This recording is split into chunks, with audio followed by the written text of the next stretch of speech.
All right. What is going on, everybody? Welcome back to another day of SaberSim's DFS office hours. Today is Friday, May 10th of 2024. Looking ahead, we have a 2-game NBA main slate today. We have a 2-game NHL main slate, and we have a 12-game MLB main slate. So it should be a fun day of DFS. For those of you who are new here, welcome. My name is Andrew. I'm one of the coaches over here at SaberSim. This is a show where we go over how to use the SaberSim app, answer any and all DFS-related questions. You get your questions in one of three ways here. First off, send us an email, support@sabersim.com. Second, post it live in the YouTube chat. Third way, post it in the office hours channel in our Discord server. If you're not in our Discord and want to get access to that channel, there is a link in the description of this video. You also get access to our similar channels, individual sport channels, and you get access to the rest of the SaberSim team. So can't say enough good things about the Discord. With that said, we do this show Monday through Friday, 4 p.m. Eastern. We do this show here tomorrow on Saturdays at 11 a.m. Eastern. So tune in and get your questions answered. But with that said, we're going to get the app pulled up here, and we are going to jump right in. I have one question to get us started today, and then we will go from there. Probably do some type of build demo with the weekend upon us here. So first question from Lopez said, is there a sweet spot in uniques to use in 20 max versus 150 max?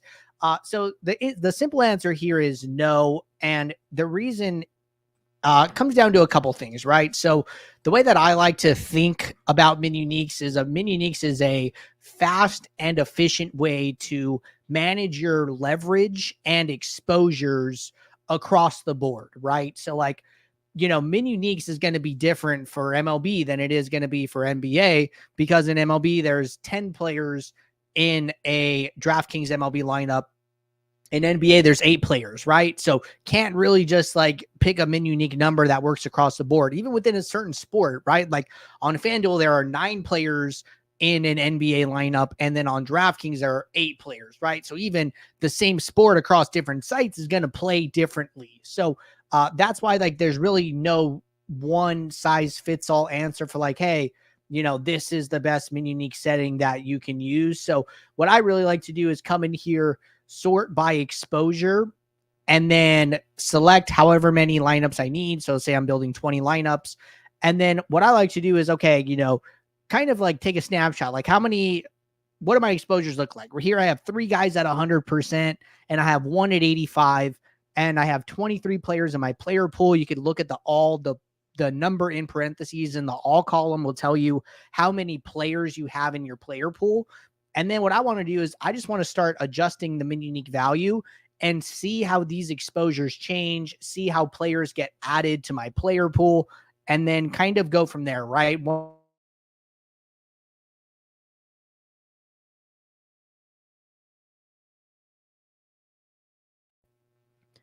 To see how when I change the number, how far down the builder is having to go in my pool to find enough lineups that match that request. So as I go lower, right, I'm at 4 min uniques here. I'm at lineup 442 in my pool. And then one thing I see is that, okay, my players in my player pool have gone from 23 to 27. I don't have any players at 100% anymore. I have 1 at 90, 1 at 80. And then no one more than 50, right? So before we had 3 players at 100. Well, one of those players went all the way down to less than 50%, right? So one thing that this kind of tells me, right, is like, hey, when you're here at 1 min unique and you pull up your exposures, you see Hartenstein, DiVincenzo, and Precious here, right? All at 100%.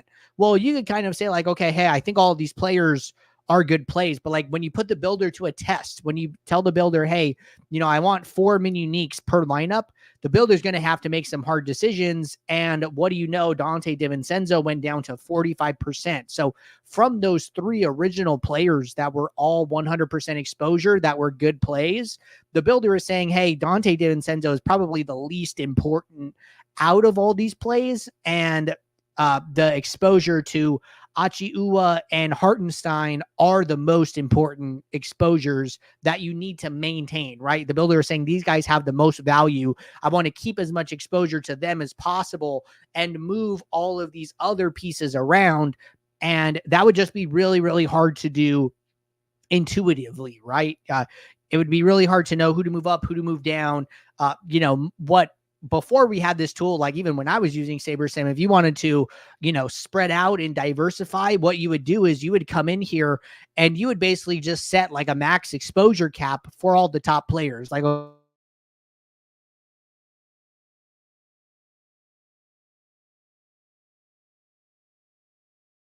to try and spread out my exposures, right? Well, you know, with the new Min Uniques tool, which is a little bit older now, but newer than if you've been using SaberSim for years, the builder kind of tells you, hey, that's like a suboptimal way to manage your exposures. What you should be doing is trying to keep exposure to the best plays on the slate and move a lot of these other guys down that are in the, 5 to 35% range while maintaining the exposure to the best plays. So that's like a super hard thing to do intuitively.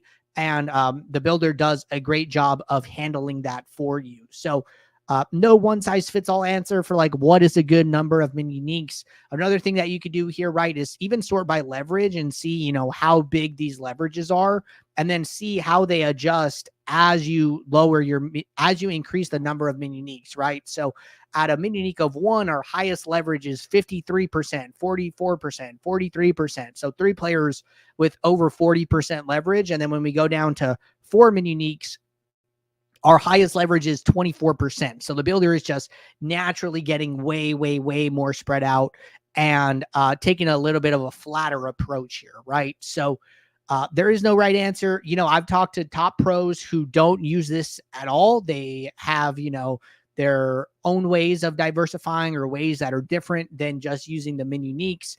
I've talked to great players who love it and, max it out even, right? Like I'm not somebody who typically maxes this out. I try and find a number where I still am like taking a stand on some plays that I like. And, I'm comfortable with diversifying somewhat, but I'm not going all out, using one less than the maximum more often than not. Right. But I've talked to top pros who do that. So all this to kind of say that there is more than one path to victory here. Players in the DFS space come from all different directions, right? You have like your sim bros, and then you have, people who like have their hand in the dirt and are, more brain players. And, we see all types of players taking down contests. So you got to figure out who you are, what numbers make sense to you, and think about this more as a risk tolerance tool, a risk leverage tool. All right. Jumping over here to the YouTube chat. Daniel said, have any build templates for NBA DFS been following my own process and have not been too lucky? I don't really do anything like that special with like rules or filters or like anything that like I would even consider like a build template. I don't really like save anything and like, oh, I'm going to use all these rules like every single slate. So just like with rules in general, right? I mean, I come at it from this perspective where the only time I really want to use a rule is in 1 or 2 cases, and they're like similar. One is if SaberSim is doing something I don't want it to do at all. Maybe what's a good example for tonight? There's not a great one, but maybe like Dallas is playing, right? And I never want to play Kyrie and Luka together. I only want to take one. Well, sometimes those players are going to end up in lineups together because there are going to be sims where they both do well enough to be in the winning lineup. But maybe you just want to play other lineups. You're like, you know what? I think it happens at such a small percentage of the time, and I only have so many lineups to enter that I want to focus the lineups I'm entering on not those situations. Well, then I would put in a rule to, say don't use Luka and Kyrie together in a lineup, right? That's one time. Another time would be when SaberSim is not doing something you specifically want it to do. So the easiest example for me is like maybe NFL where, maybe you don't like naked QB stacks. Like, yeah, they come up, but you're just like, I always want a quarterback paired with a wide receiver. So you just put in that rule so you get more lineups that look like what you want. So, I'm not like a big rule guy, not a big like build template person. I'll say one thing that I think is like fine for NBA is to just like set like a projection floor. You know what I mean? Like maybe you don't want to play guys that are less than, 10 projected points or something like that, or even like maybe even minutes, right? Don't play guys less than 10 minutes. Like you just kind of want to make sure like, hey, I'm going to play some players that have a chance of getting in the game, right? And it seems like the builder is doing this kind of automatically here. Like every player under 12 points, which there's a number of them, only Justin Holiday is in 2 total lineups. So the builder's kind of doing that for you already, but maybe you just want to put in a filter. That way a player doesn't sneak up on you and accidentally end up in a lineup and you don't really want them in one. All right, Dimitri said, I don't have an exposure column. Probably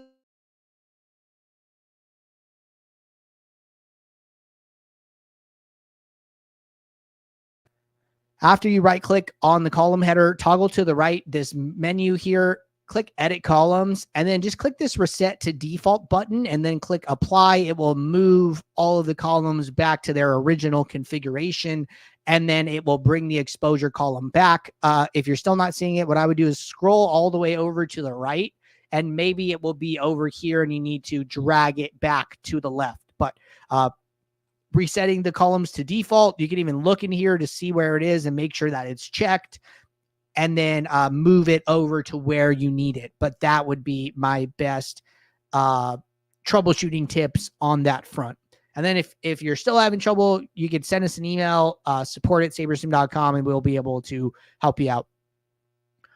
But all right, appreciate you guys tuning in. I will be right back here tomorrow morning, 11 a.m. Eastern for our next show. So until then, everybody, take care. Good luck. I'll see you all. Thanks. Bye.